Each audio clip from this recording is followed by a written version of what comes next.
Shalom e bem-vindos a Israel com Helena e Larissa. Shalom e bem-vindos de volta a Israel com Helena e Larissa. A gente está agora num circo que era desde o tempo de Jesus. Aqui, essa pedra aqui, muito antiga. Esse chão aqui, tudo isso eles manteram dos tempos de Jesus. Tem arcos, as portas que eles entravam. A gente está pisando onde eles estão pisando. Tudo isso daqui. E a gente está aqui com o nosso grupo de brasileiros. E nós estamos, cada dia, visitando um lugar diferente. Então, a gente viu onde eles guardavam as coisas do circo. Tinha meio que parecia uma prisão. E a gente já passou no vomitório. E... ó, galera. Lá pra lá.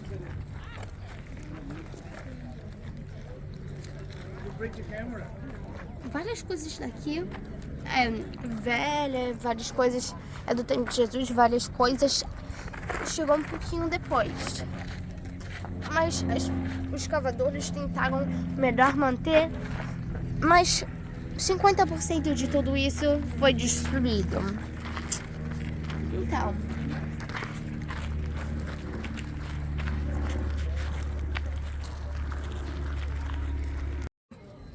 olá pessoal, a gente está aqui na Cesareia Marítima. Esse aqui é o anfiteatro da Cesareia Marítima, onde tinha os shows, os espetáculos na época de Jesus e antes de Jesus.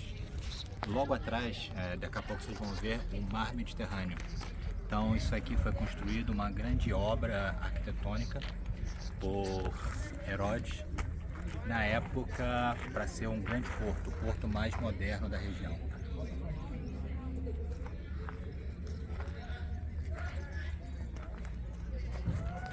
E tem uma acústica. A acústica é a acústica típica dos teatros e anfiteatros gregos. E apesar de ser a época romana,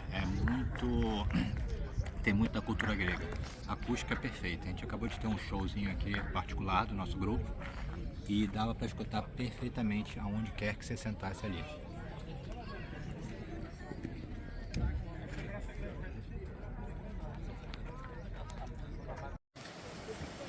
Aqui nós temos o Mar Mediterrâneo e exatamente aqui era onde ficava o palácio do rei Herodes. Ele construiu praticamente em cima da água para ter essa visão linda do Mar Mediterrâneo. Então, aqui era a vista que ele tinha do seu palácio. E logo aqui atrás, bem colado ao palácio, era a área administrativa, como se fosse a prefeitura da região. Então, ele morava aqui e cuidava de todos os assuntos bem ao lado de casa.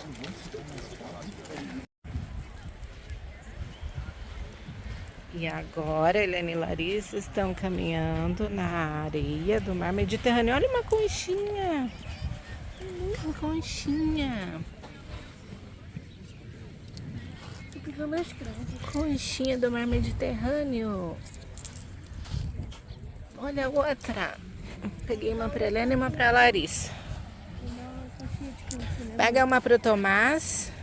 Para quem mais você quer pegar? Guarda aí. Então pega aí. A gente manda para o Tomás, manda para a vovó. Escolhe uma bem bonita. Tomás para vovó, para outra vovó, para tia Cida, para tia Tereza, para tia Dira. Olha, essa aqui tá grande, ó. Ó, essa aqui é bonita. Aqui tem mais. Olha que lindas, Larissa, tem muita. Tá, ó, mais uma. Vamos lá ver a água que tá bem clarinha. Vem cá.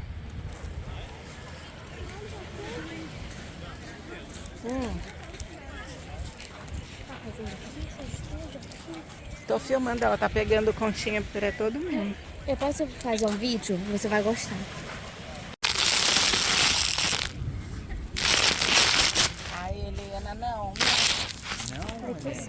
Uau, parece uma paçoca. Olha Uma isso. paçoca não, uma... Você leva essa pedrinha? Levar? Não. Tem 1 quilo de pedra aí.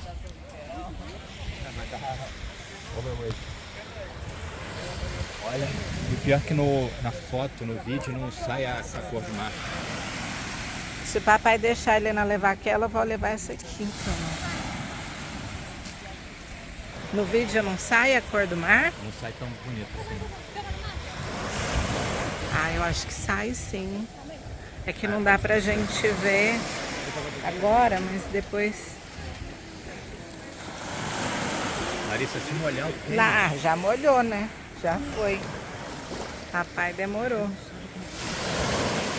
Olha, dá pra ver sim. Nossa, que vontade de entrar nessa água. É bem fria, é? Não, tá um pouquinho só. Você botou a mão? Já pensou, Herodes, com uma vista dessa aqui? Bom gosto ele tinha. Vamos ver se tá gelada.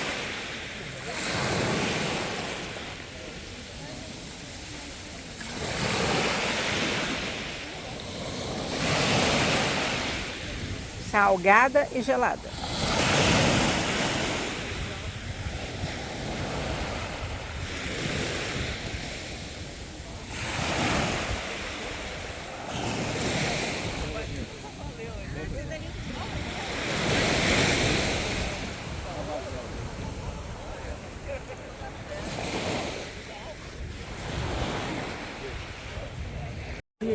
Eu já fui na lojinha, já comprei, não tem nada, ele já tá.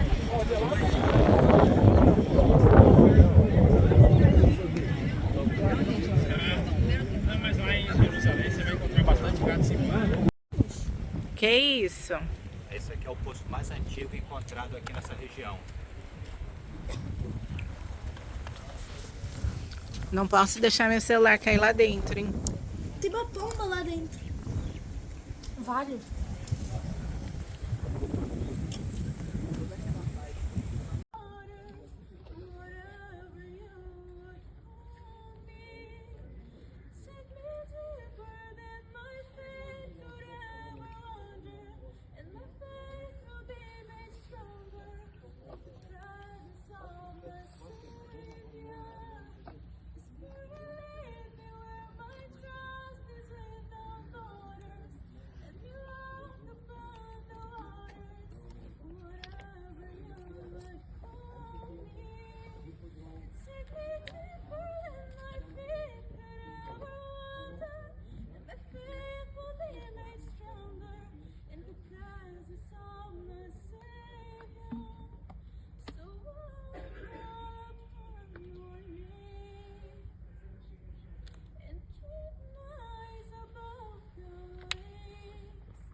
Desde o ano 46 até o ano 57.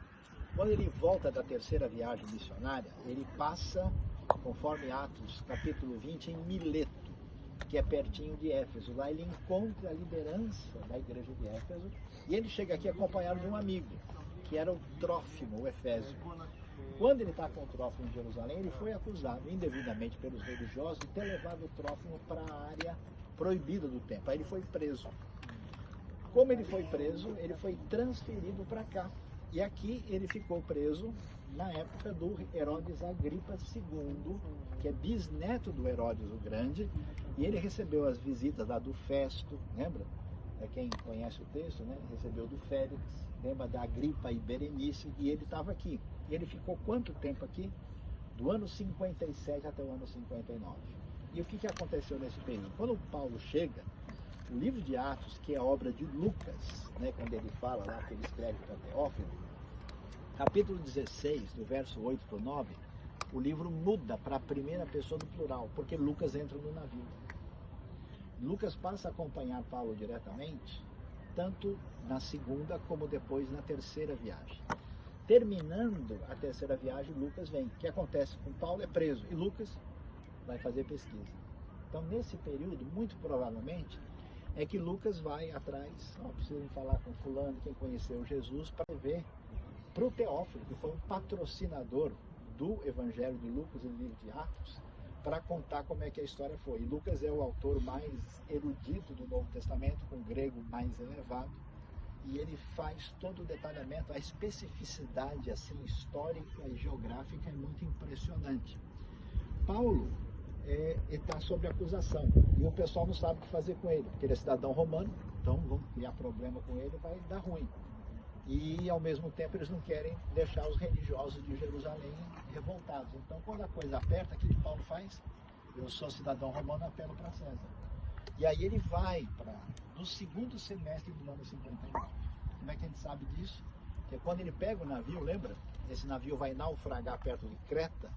O texto bíblico diz que já havia passado o jejum. O que é o jejum no mundo hebraico? Yom Kippur. Que dia? 5 de outubro do ano 59. Então você tem a datação.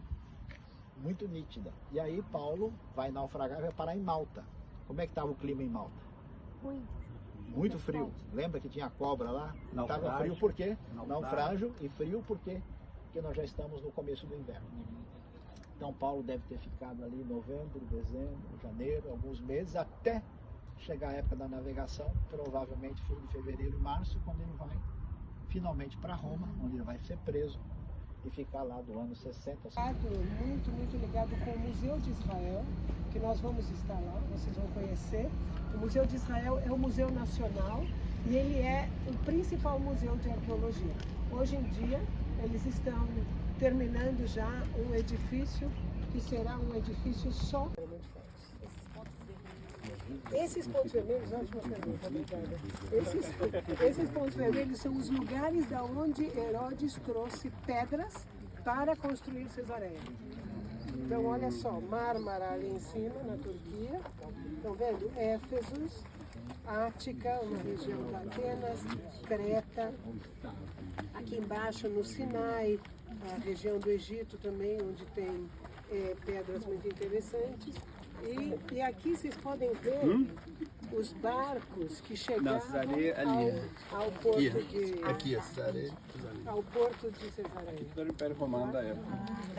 Então vocês entendem um pouco.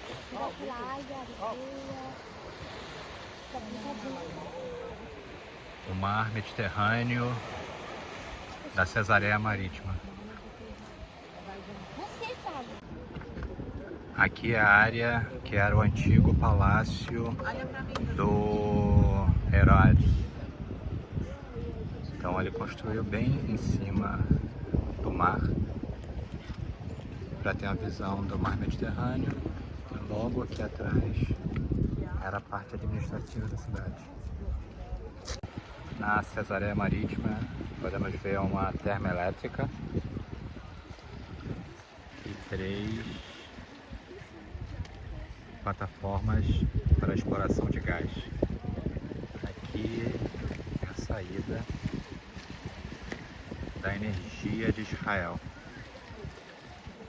E Israel está agora com contratos para exportar também para outros países, em conversas com a Turquia e com outros países também.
expansão e conquista em toda a região, iniciou um projeto de globalização e universalização da cultura grega, conhecida como helenismo, a helenização. Essa helenização, ela trouxe uma situação muito peculiar, né, para o mundo antigo, que teve um impacto muito grande no mundo judaico, porque os judeus já estavam presentes em diversos lugares desse mundo em torno do Mediterrâneo. E o que acontece? Pensa num judeu na antiguidade, já no momento de cristalização teológica, a gente pode dizer, com a ideia da verdade revelada de Deus, um Deus único, um conceito já de escritura sagrada, e de repente aparecem esses gregos. Esses gregos são mesmo meio estranhos, o cara nem se veste direito, eles acreditam em coisas esquisitas, eles têm vários deuses, mas só que esse pessoal é muito bom de matemática, né? Um rapaz, o senhor Pitágoras, mandou um abraço para todos aqui. Esse pessoal fala muito sobre aletheia, sobre verdade, mestres da filosofia, excelentes na área de engenharia e construções, e aí surge um grande problema na cabeça desses judeus, peraí, a verdade não está ligada ao Deus único? Esse pessoal não tem nada a ver, como é que eles têm acesso à verdade? E começa a famosa conversa sobre que tipo de relação existe entre Atenas e Jerusalém. Será que existe coisa proveitosa do mundo fora desse contexto monoteísta? E essa conversa vai ter um impacto muito grande. Os judeus foram muito impactados pelo helenismo e, ao mesmo tempo, vai haver um grande impacto da tradição judaica sobre esse mundo helenizado também. Isso teve um impacto significativo na famosa cidade de Alexandria, no Egito, que era uma cidade cosmopolita, uma presença judaica significativa. A coisa foi tão forte que os judeus, pela primeira vez, vão ter a ousadia de pegar o texto sagrado do Antigo Testamento, do Tanakh, com seus 929 capítulos, quase tudo em hebraico, um pouquinho em aramaico, e vão traduzir para o grego, dando origem à famosa Septuaginta, que era um desafio muito grande. Como é que você vai pegar esses conceitos hebraicos e colocar isso em grego? E isso teve impacto na história da filosofia. Teve um rapaz chamado Fílon, o famoso Fílon de Alexandria. O Fílon chegou a dizer, olha, eu acho que Moisés e Platão falaram coisas parecidas em linguagem diferente.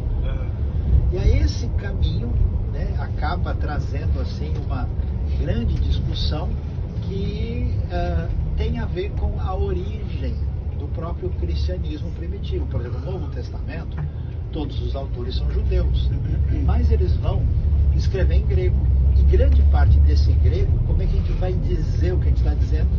Inspirado e às vezes citado com citações ou alusões à maneira como está traduzido na Septuaginta, como por exemplo acontece no livro de Hebreus. E ao mesmo tempo, o que acontece? Esse mundo helenizado e depois dominado por Roma, a partir do ano 63, Pompeu chega aqui na terra de Israel e estabelece o domínio romano, e apesar disso se tornar Império Romano, do lado de cá tudo funciona de maneira grega. A cabeça é grega, o pensamento é grego, a cultura, né? O império latinizado está na parte ocidental. E, aliás, os dois nunca se encontraram direito, né? De modo que isso vai trazer uma situação muito interessante e curiosa. Primeiro, Roma vence Cartago, estabelece a sua hegemonia e dá a condição de ter uma unidade política e econômica no mundo. 2 séculos de Pax Romana, grande desenvolvimento econômico, estradas, muita atividade, tudo quanto é lado, permite um cenário que era impossível em outro momento. Ao mesmo tempo, esse mundo, vamos dizer, pagão está em crise, porque as grandes filosofias já estavam meio deixadas de lado, o pensamento de Platão, de Aristóteles, muitas propostas religiosas, o culto de Ísis, culto de Cibele, cultos de mistérios da Ásia Menor, tem uma confusão muito grande, o mundo está muito perdido. Aí, de repente, esse pessoal olha para a sinagoga e fala, olha, esses caras são estranhos, mas tem umas coisas interessantes. Primeiro, esses judeus eles têm uma ideia diferente, né? Que Deus não pode ser visto. Deus está além do domínio do entendimento humano e não tem, todos os povos têm os seus deuses em forma de estátua e os judeus não fazem isso. Aliás, eles são tão malucos que fizeram um templo tão grande em Jerusalém e não tem nada lá dentro. E outra coisa, eles têm uma regra de vida, de viver em sociedade, eles cuidam da família, dos filhos, dos órfãos, das viúvas, tem preocupação com os necessitados. Então o judaísmo começa a se tornar, e é interessante, o judaísmo dessa época, ele é muito mais aberto, com a intenção de dizer para os não-judeus a respeito do Deus único, né? Essa ideia é muito interessante. Lembra, o Novo Testamento até fala, Jesus diz que os religiosos, fariseus, eles faziam discípulos, e é uma coisa bastante comum. Então o que acontece? O mundo pagão começa a ter interesse e surge um monte de amigos da sinagoga. Quem são os amigos da sinagoga? São os famosos tementes a Deus. Cornélio, por exemplo, que a gente viu hoje aqui em Cesareia, né?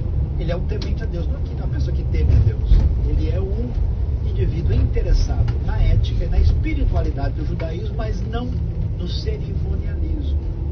Então quando chegava para ele, você tem que fazer isso, tem que fazer aquilo, esse tipo de regras muito específicas, ele fala, não, isso aí não me interessa.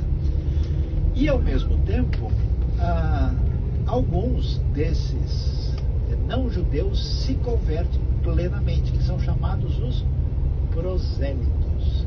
Aí a gente entende agora como é que acontece a grande expansão do cristianismo primitivo. Na verdade, tecnicamente falando, inicialmente não existe cristianismo. A palavra cristianismo não aparece no Novo Testamento.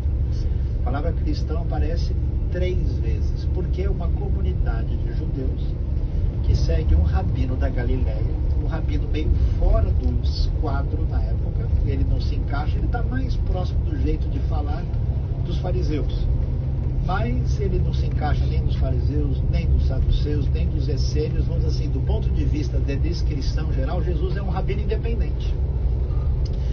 E aí todos os seus seguidores inicialmente são judeus, só judeus. Então, a frase vai ser estranha, né? Mas no começo de tudo, só os judeus aceitam Jesus. E aí eles passam a seguir a Jesus e acontece tudo, né? Aí nós temos toda a narrativa da morte e ressurreição de Jesus, e o movimento de Jesus cresce como um judaísmo mais aberto, dizendo, olha, isso aqui que nós temos está colocado para todas as nações. Hoje você conversa com vários judeus israelenses e diz, não, Jesus é um rabino reformista. Quem está no ambiente judaico entende o que significa isso, né? E aí, o que acontece? Esse evangelho começa a se expandir. Por quê? Principalmente graças ao apóstolo Paulo, que no ambiente judaico seria conhecido como Rav Shaul, né? O nome dele é Saulo, que é Shaul. Mas um dia Saulo virou Paulo. Jamais. Ele sempre foi Saulo porque ele tinha identidade judaica. Ele sempre foi Paulo porque o nome dele é romano. Então ele tinha, né, 2 passaportes, né? E aí, o que acontece? Esse evangelho começa a ser proclamado e abre um caminho nessa grande população gentílica que está interessada em respostas sobre o significado da vida e também da realidade pós-morte. E aí, por que isso tem um impacto tão grande? Porque é possível viajar, é possível mandar carta, é possível ter um momento histórico significativo e o evangelho começa a se espalhar em toda parte, e você então percebe essa transição de uma riqueza cultural e espiritual da tradição judaica que vem desde o Antigo Testamento e que passa agora com a chegada de Jesus e da salvação prometida a todos os povos. Ele vai formar a realidade da cristandade primitiva, que depois passa por caminhos de reorganização da maneira como se define, né? Quando ela chega no ambiente da cultura grega, os gregos gostam de pensar muito sobre a essência das coisas, discutir filosofia, aí vai ter uma conversa entre os ensinos do Novo Testamento e esse jeito grego de pensar que vai dar origem à cristandade grega, que se transforma naquilo que a gente conhece de tradição bizantina. Mesma coisa vai acontecer no mundo latino e depois no ambiente europeu, até formar, né, todo esse desenvolvimento da cristandade como a gente conhece nos seus diversos caminhos aí, ramificações. Então, o que é interessante? Vocês estão aqui, né, em Cesareia, vendo essa realidade do encontro desse mundo greco-romano com a raiz judaica do cristianismo primitivo, que dá início à formação daquilo que se tornará a cristandade no futuro. Falou o correspondente do Rota 66, diretamente aqui de Israel.